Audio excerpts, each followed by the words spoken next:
A ciência acadêmica, se você estudar direitinho, você vai ver que a história dela inteira é falsa.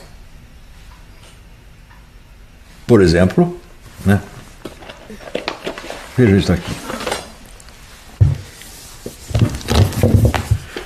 A cara oculta das luzes, né? Investigações sobre os manuscritos filosóficos clandestinos dos séculos 17 e 18. Né? É uma infinidade de textos ocultistas que começam a aparecer junto com a chamada ciência moderna, escritos pelos mesmos autores da ciência moderna.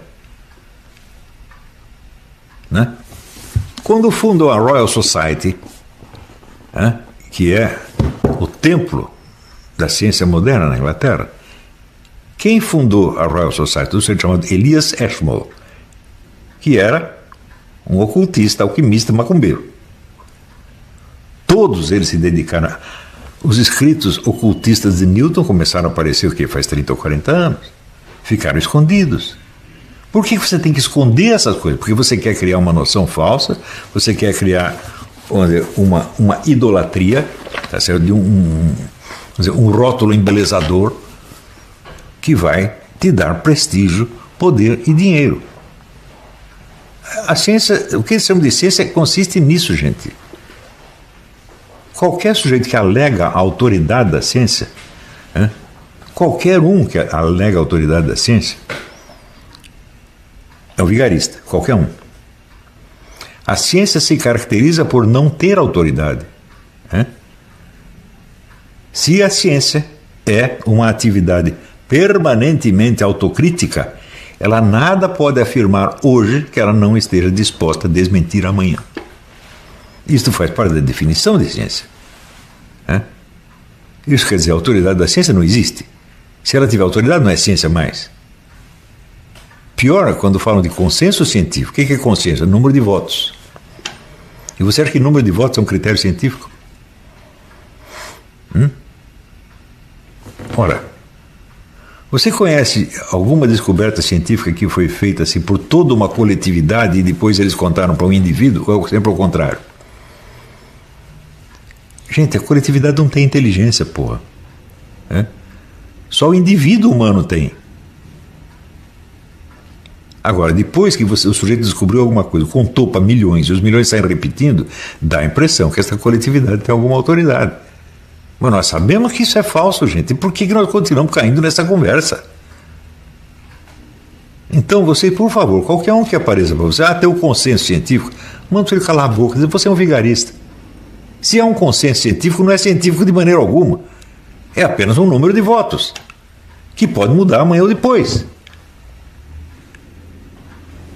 Então, por exemplo, faça essa experiência, pegue alguma crença científica amplamente disseminada, que todo mundo tenha como coisa certa, né, líquida e final, e estudem a história de como se formou esse consenso.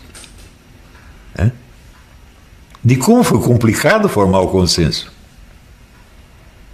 Eu tive essa curiosidade, gente, de fazer uma coleção de objeções à teoria do Einstein. Era tanta coisa que eu não consegui ler. Né? Eu falei, se eu quiser tirar dúvidas sobre esse negócio do Einstein e resolver todas essas objeções, eu vou ter que dedicar a minha vida a isto. Alguém fez isso? Não. O próprio Einstein fez isso? Não. Então isso quer dizer o seguinte, a maior parte das objeções não foi nem sequer respondida. Então, qual é efetivamente o valor científico de uma teoria e da sua contestação? É sempre, por definição, é sempre uma coisa altamente relativa. E a consciência desta relatividade é a verdadeira mentalidade científica. Não é isso? Agora, se o sujeito diz que a ciência é uma atividade permanentemente autocrítica e no instante seguinte ele dá uma sentença final da ciência sobre alguma coisa, ele evidentemente está enganando vocês. Isso se faz na ciência física, se faz na ciência médica, se faz na biologia, toda hora. Por exemplo, eu li um livro de um sujeito que era especializado, ele era especializado em odontologia paleontológica, ou seja, dentes de fósseis. Né? E ele, a grande curiosidade dele é ver os homens de Neandertal. Só que só tem homens de Neandertal no Museu de Paris, e ele era americano. Então, ele, graças à proteção, um certo jogo de influência de um professor dele, ele conseguiu ingresso no Museu de Paris para averiguar os homens de Neandertal.